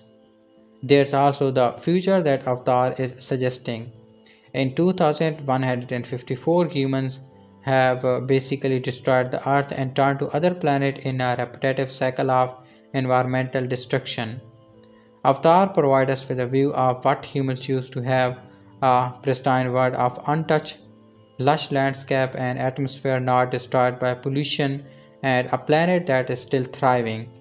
There's a sense of entitlement, James Cameron told the Telegraph, adding that humans believe they are entitled to every damn thing on this planet. That's not how it works, and we are going to find out the hard way if we don't wise up and start seeking a life that's in balance with the natural cycle of life on Earth. Looking ahead, Avatar 2, 3, 4, and 5.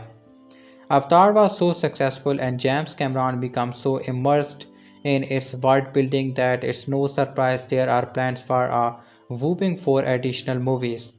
The second and the third installment in the franchise finished filming principal photography in November of 2018 Avatar The Way of Water, and that is hit theater 2022, while Avatar 3, which is rumored to be called the Seed Barrier, is scheduled for the summer 2024. Avatar 4, which is maybe titled The Tolkien Rider, will follow 2026, and the fifth film, rumored to be The Quest of the Eva, is slated for a December 2028. The second film will feature the return of the principal cast of Avatar, including Sam Worthington, Zoe Saldana, Sigourney Weaver, and Stephen Lang. Also joined the cast is Cameron Whitgate Winslet, who started in his other record-breaking film Titanic and is bearing.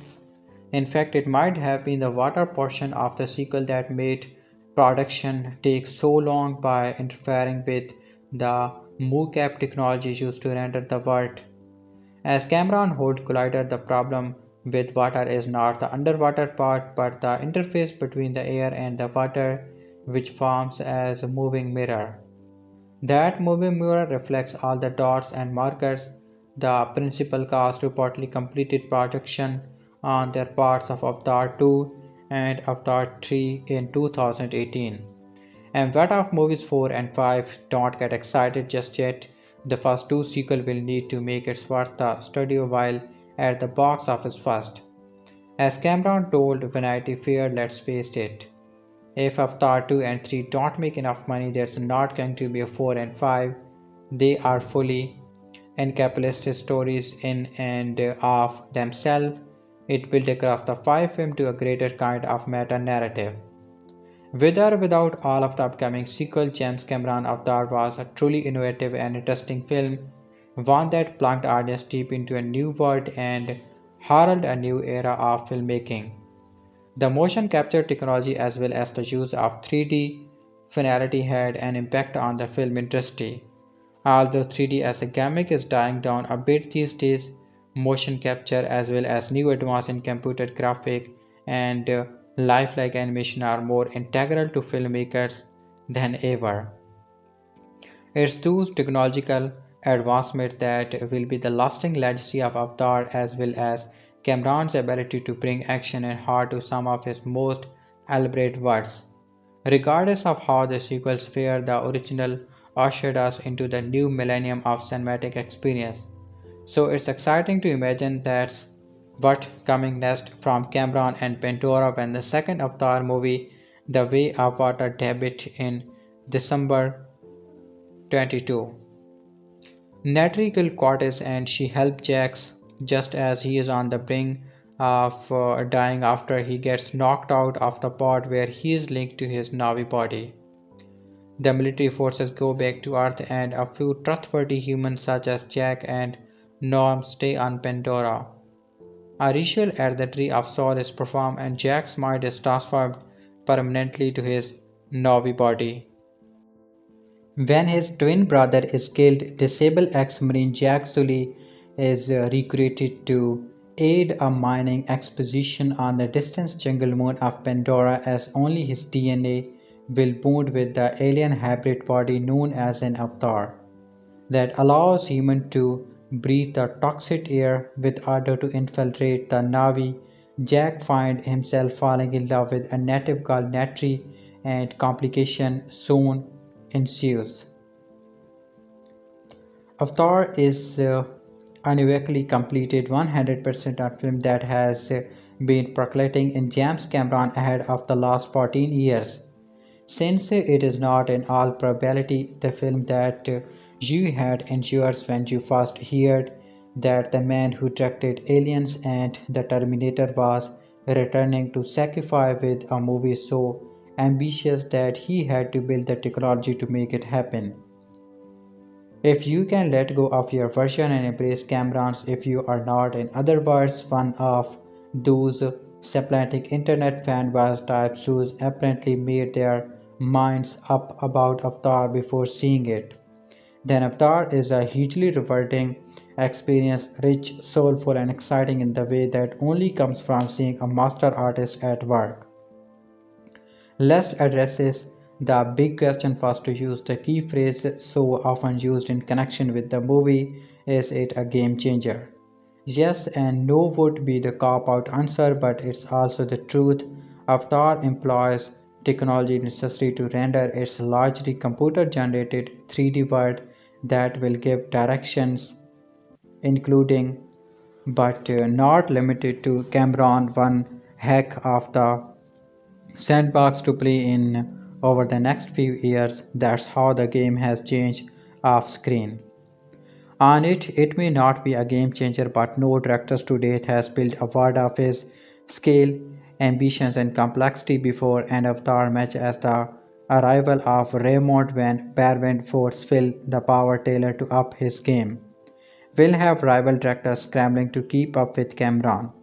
Avatar is an astonishing feast of the eyes and ears with shoots and sequences that boggle the mind from the epic floating mountain range in the sky, waterfalls cascading into nothingness to the teeny detail such as a pragmatic shining his new blue and fully operational tires into the sand. The level of immersive details here is simply amazing. And Cameron plunks you straight in, not even giving you time to don water swing in a dazzlingly fast, almost impressionistic opening 10 minutes. We are introduced is no short order to everything you need to know from the next 150 about Pandora's climate and largely deadly population, about Jake Sully's situation, about the Avatar program, and the ruthless plans of the human invaders. A clear nod to Alien Carter Burke, one of several touches reminiscent of Cameron's earlier masterpiece, and then we are off and running, literally into an action sequence where Jack Avatar barely survives encounters with unfriendly local wildlife that would make Ray Mears cream his shorts. And there's where Cameron begins the detour from the hell out action phase that many might have expected choosing instead to slow things down over a 3 month time period in which Jack hired and Beer, markedly growing in the live action sequence, immerses himself in the Navi culture and gradually finds himself losing his heart to their ways and practices, and in particular Zoe Saldana fights warriors. Neytiri, the lake of a tricking clock plot device here, may deprive Avatar of momentum or drive through its middle section. But it's also part of Cameron's agenda. After all, he is also the guy who directed Titanic, and Avatar is not just about spectacles, and Stanford's action through will get both in spades. But a love story, we need hardly be surprised by this. Every Cameron film, even True Lies, have a love story at its core, but the surprise here is how effective Avatar's central culping is. The emotion between Jack and Netri, earthed by Vata's astonishing digital effect, you can safely stow away all the specious crap about video game style effect or blue jars that is truly next level stuff which doesn't smoother Washington and Saldana under a pile of pixel but rather tear out and enhance the emotion in their excellent performance. In the Navi, each of the home has clear distance feature, no small feat for a clan of some several hundred may not always seems photoreal, but they do seems and this is crucial. Alive and extremely expressive, helped by the fact that the dead eye problem which has plagued mocap movies since their inspection has been well and truly solved. Worthington fully justifying all the hullabaloo about him with a controlled, charming, and physical performance. Both in and out of his avatar may have a significantly Marvin leading man monotone but and even bigger asset in his soulful eyes, a quality that is retained and magnified in the larger preepers of the Navi, Jake and Netri's bargaining love is contained in the intricacies of details in the eyes. A flicker of longing here, a waning of the pupils, or a rolling tear there that further aid the illustration that these conglomeration of ones and zeros actually exist. It's a genuinely engaging relationship just because they are alien doesn't mean they have to be alienating. Mind you, despite all the advance and groundwork laid, we might be not quite ready to see two CG characters effectively dry hump each other. That's just wrong.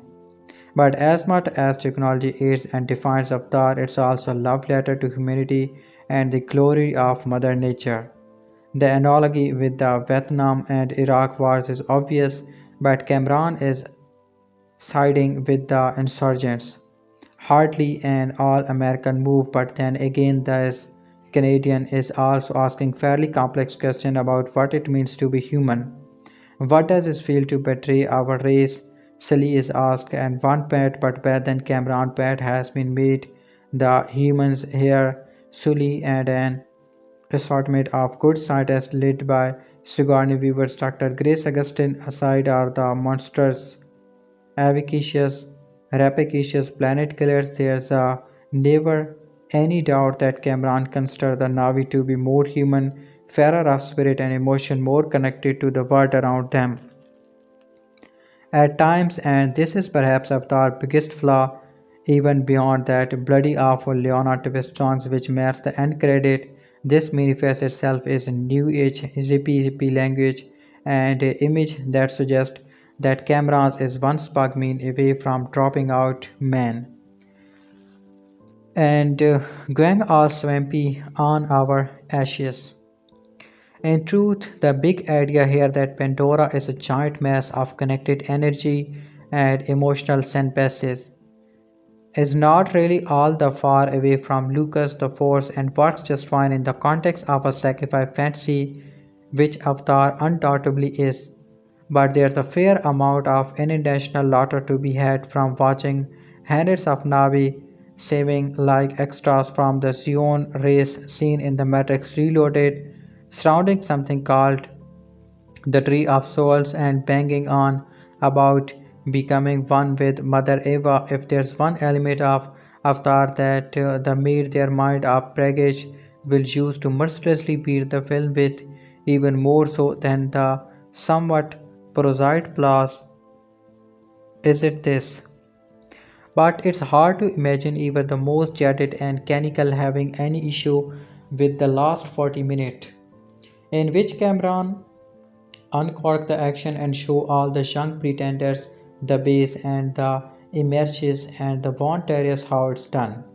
The human attack on Pandora and the subsequent fight back led by Avatar Jake is a largely sustained set piece of quite staggering scale, imagination, and emotional that managed to compress both the truly epic human attack on a Navi landmark that recalls 9/11 in its devastating imagery and the thrilling inmates as Jack finally faces off against the excellent Stephen Lang's Quarches, a scenery-chewing bad guy so badass that he can breathe the Pandoran air without a mask. It's a relentless sequence which, while not quite matching the emotional punch of Titanic 3, honky conclusion will still leave you dazed, confused, but accelerated. A feeling that will be enhanced further if you can, and we really recommend that you should catch it in 3D, where Cameron's unparalleled and multicularly constructed use of the technique expertly enveloped you in the beguiling, exquisite sights and sounds of Pandora, a planet, or to be precise, a moon that throbs and hums and teems with life and energy in three dimensions. It's a word not to give too much away that Cameron clearly fully intended to return to and further explore where he does. Our bags are already packed. It's been 12 years since Titanic, but the King of the World has returned with a fluid but fantastic tour de force that taken on its merits as a film, especially in two dimensions. Warrants 4 stars, however, if you can wrap a pair of 3D glasses around your peepers, this becomes a transcends full on 5-star experience that the closest we'll ever come to setting foot on a strange new world. After the Way of Water was directed by the great James Cameron. Other famous movies are Aliens, Terminator, Titanic, and many more, and stars Sam Worthington as Jake Sully, Zoe Saldana in motion capture as Neytiri, Sigourney Weaver as Grace, and Stephen Lang as Colonel Michelle Cortez. At this point, most people should know Avatar as it somehow managed to remain the highest grossing movie of all time, even beating the much anticipated Star Wars The Force Awakens. That being said, Avatar follows Jack Sully, a former soldier, before losing the use of his leg. Jack's brother, Ascent, is preparing to go to the world of Pandora, dies in an accident, and so Jack needs to take his place since he has a similar DNA structure, which will allow him to link with his brother's intended avatar throughout the film. Jack has to juggle his duties as a soldier and his growing fondness of the Navi people, which become very difficult for him. This is the second viewing of Avatar, my first being a few years after its initial release. I have only ever had it on DVD, so I will not base towards the likely incredible movie theater experience. I am going to judge this movie as it always will be unless we see a limited release in theater. It may seem random for me to review this movie 8 years after its release date and 3 years before the intended release date of Avatar 2.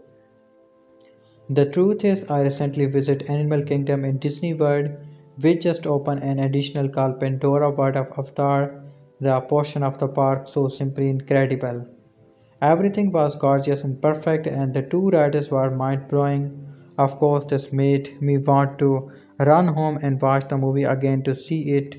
It was as good as the park is. In the end, I really enjoyed seeing this movie again. Starling with that everything raps about in the movie, the visuals I was still blowing away many times upon rewatching. I was still blown, and even using a standard DVD format of the film. The fictional world of Pandora is fantastic. The people are so fascinating in their terrible ways and how they interact with nature and its creature. I also love how the movie almost completely confirmed the existence of their deity Eva, with so many religious paths in fiction and in real life. I thought it was a very interesting choice to base this religion not only on belief and faith.